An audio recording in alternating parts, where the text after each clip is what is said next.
Hi class, I hope you're doing well. So we are going to continue with the word processing software, and we have seen a few things in the first activity. Now we are going to move forward with some new things that you can see on your screen. So we will be learning today how to indent the lines, how to add bullet points. Then we have the line spacing, below paragraph spacing, or even above paragraph spacing. So we can say that paragraph spacing. We'll see what are the drop caps and how we can add drop caps in the document or in the text. We will also see how to create tables, merge cells, split cells, and add images to the document and even inside the table as well. So let's start with the first line indent. So if you can see this paragraph that I've taken from Wikipedia for as an example. So the first thing we need to learn is to indent the first line. So indent the first line means that if you can see this text over here is left aligned, but I want that the indentation of the first line should be increased from here, something like this. Of course, I can add the space like this. So I'm pressing the space bar to give the space to give it a look like this, but this is not a precise spacing over here. So I can do this indentation with few steps in the word processing document. Let me remove the space, and in order to do that I need to uh, either you can select the paragraph or you can just put the cursor on the paragraph, uh, and you can right click it and you can click on this paragraph, or else I'm using a Mac machine if you're using Windows. So here you have a little arrow over here. If you can click on that arrow, or either way you can right click and click on paragraph, you'll be able to see the paragraph properties. Here it's written indents and spacing. So here if you can see, you have indentation before text, after text, and the special as well. So if you click on this special one over here, it says first line. So when we'll click on the first line, you can see it is zero point 0.5. So if you can see the below text over here. So right now, if I'll click on none, you can see this over here. It says education is transmission of knowledge. So here, if you can see these three lines, uh, you can see there is no space or indentation, uh, or you can say the all indentations are same. But if we want to change the indentation of the first line, we need to click first line over here. Now this is zero point 0.5, which is half an inch, so you can see the space. If I can increase it from here, if you can see, I have moved it to 1 inch, and you can see the difference over here. So other than this, we can change the before text and after text indentation, which means at a time, all of the text will move together, not just the first line. If you want it uh, to be adjusted on just one line, so you have to select first line from here. Other than this, if you want to adjust it on all the lines, so you just have to change it from here. So you can see below over here, as soon as I just change it, you can see, you are able to see over here that you are getting some space over here, some indentation over here. So similarly, if I'll just put it back to 0 and I'll just change this one over here, so you can see now this is indentation from the right side. Okay, but over here for this example, let's just stick uh, to the indentation, first line indentation only. So I'll just select first line indentation and I'll just give it indentation to 1 inch. When I click OK, you can see this, my first line of this paragraph has this indentation. And you need to remember this, when I'm going to click enter and I'll start writing a new paragraph, it will copy all the properties of the previous paragraph. So when I'm going to click enter, the next paragraph will start the same way. This is my next paragraph. So you can see this paragraph is automatically taking this property that it is going to start, or the first line of this paragraph will follow the same rule that of the previous paragraph over here. So it is fine. I can just copy these lines over here so you can see this. So you can see that this is my next paragraph, and only the first line has this indentation of 1 inch because we have chose over there, or we just put the value 1 inch over there, so you can see the result of it. Similarly, if we can move further with this, we have bullet points. So I'm sure you have used it. So if you want to uh, write something in form of bullets, uh,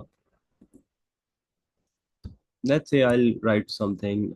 It's like item one, and then item two, and item three. Now you need to make sure there are two types of bullet points that you can write. So one of them are for the ordered list, and the other one are for the unordered list.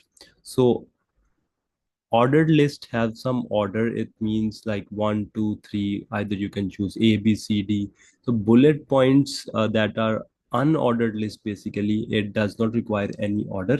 So these are the two types of lists that we can choose, of course, depending on our use. So if you can see over here, it is home, and you can see over here you have the options for the bullet points. So this over here is unordered, is for the unordered list. So when I click on this, you have no order of the items. So you can see this is the bullet point. This is, there is no number over here or a sequence. It's just the symbol representing this. So this is a bullet point. The other bullet points for the ordered list, you can see over here, it's 1 to 3. There's ABC as well. So it depends, whatever you want to select, you can select it from here, like this ABCD. Okay. So if I'll just move it back, other than this, you can give your custom, you can choose custom mm, bullet points as well. So you have to click over here and then define new number format, and then you can choose something. Let's choose something like number. I'll write number. Short form for number, I'll write num, and then I can choose from here A, B, C, D, or I can choose 1 2 3. So I'll choose from here 1 2 3, like this. So when I click OK, it will automatically give this number 1 2 3. When I click enter, it will give me number 4. Similarly, uh, I'll write something over here, item 4, click enter, I have the item number 5 as well. So you can use some your own custom bullets as well. Okay.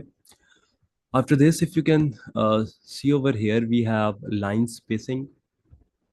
So line spacing is how we can do about this line spacing. If you can see over here, you have to select your paragraph for which you want to change the spacing. So let's select this first paragraph over here, and I want to change its line spacing. So similar to the previous step, you have to go to the paragraph, and over here you can see, here you have the option for the line spacing. Okay. So here you have to select the line spacing, whichever you like. Mostly for writing the research papers, we use double. So you can just choose double over here, or you can specify over here whichever, uh, whatever you want to write over here, you can mention that. So when I click OK, you can see the space, the line spacing between the text has been doubled, and you can clearly see the difference between these two texts. Other than this, uh, if you can see over here, we have below paragraph spacing. So it is exactly the similar to the things that we have already done. So you again have to select the paragraph, go to paragraph, and here you can see this spacing. So here, the before paragraph spacing means that the space before this paragraph, and after paragraph spacing means that space after this paragraph. So if we increase, let's say, space before the paragraph, so we'll not be able to see over here. Of course, there is no paragraph before this one. So let's select this paragraph, for instance, and change the above paragraph spacing of this one. So let me change it to 12. So you can see over here, if I keep on increasing, so you can see above this before paragraph spacing is basically shown over here, and you can see the space between these two paragraphs has been increased. So this is what we called as paragraph spacing. Then we have the concept of drop caps. So before going into the drop caps, how to make drop caps, let me show you how the drop caps look so that you it will be easier for you to do that. So this is drop caps. So where you have one letter that is enhanced or it will look different. Mostly you will see this in newspapers where some text looks like this. So we call it as or it is called as drop caps. So how we can do this? If you can see, this letter E is basically bigger, and it is coming in these two rows, this line and this second line, so two lines together. um, and if you can see over here, E is actually the exactly the same height of these two lines, so we can adjust it to three lines as well. So let's see how we can do this. So let's move to this paragraph over here. So now the first letter of this is T, so let's make it as a drop cap. So let me remove this line indent from here, line indentation, first line indentation from this paragraph. And now you have to go to this insert, and you have to see over here it's written drop caps. So you have to click over here, and there is drop cap options written over here. You need to click on this. After clicking here, you need to select dropped. So if when you'll be using Windows, so you'll be having similar kind of options, but of course the interface will be a bit different, but will be easy, it will be very clear for you, and you can easily manage uh, to use it and do the tasks. It's not difficult. So here you need to mention the lines you need to drop your text. So let's do it for two lines over here, so that this T will appear till this point, till this second line over here, and you need to click OK, and you can see this T is now in drop caps.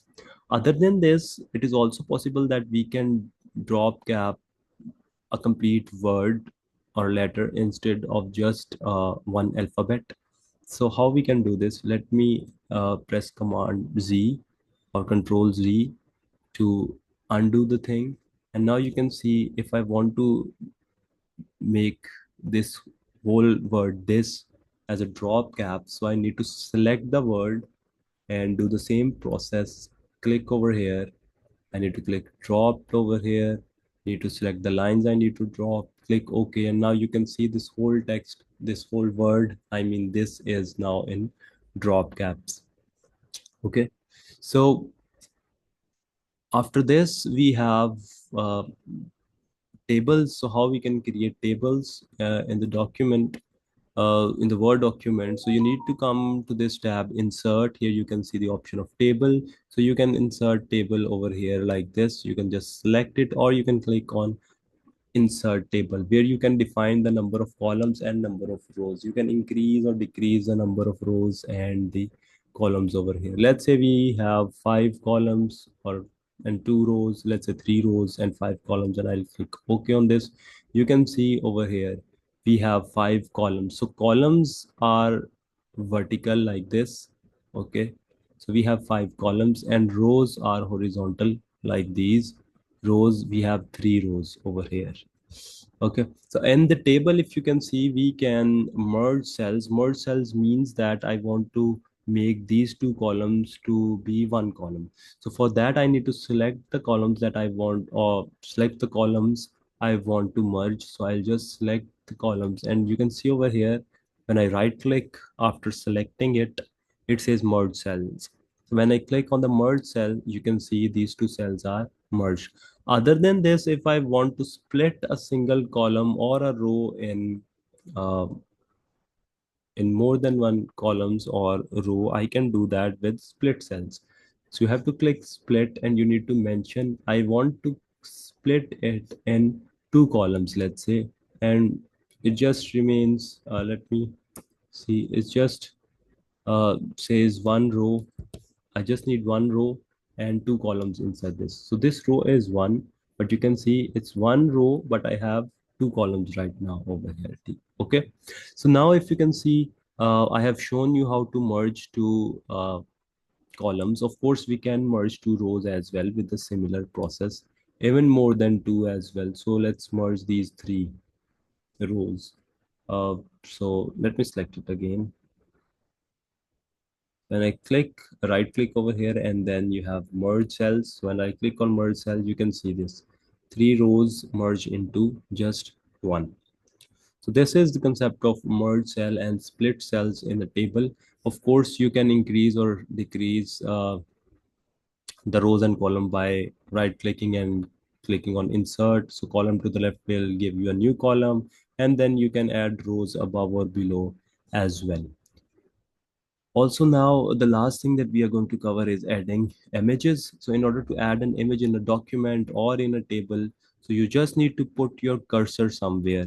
For example, over here, this my cursor is over here. So I need to see this blinking cursor over here. You can see this line is blinking. Wherever I put this line, the image will be inserted there. So I have to click on insert and pictures, and then I can choose pictures from my own computer or from file, and then you have online pictures as well, and then stock images. Since in your exam you will not be allowed um, to download images as net font, you will not be having internet connection, so you have to use these stock images. So you have to click on the stock images. So or you can just get any image from the system if they are already there in your system, or you can take the screenshot of your screen and just add that image if it is asked you to do so. So just click, let's randomly click on any image and insert the image. So it will take some time. So it's here. So we have the image over here. I'll just close this one. Now I can resize this image a bit shorter. Now you can see this, we have an image. Other than this, you can just drag and drop images in the Word file as well. It will work perfectly. So I think this is it for today's lecture. So we have covered indentations, bullet points, line spacing. We have also seen paragraph spacing, drop caps, creating table, merging cells, and also splitting cells. And we have also seen how to add images to the document. I hope you have a great day ahead. Uh, Take care. See you guys later. Bye bye.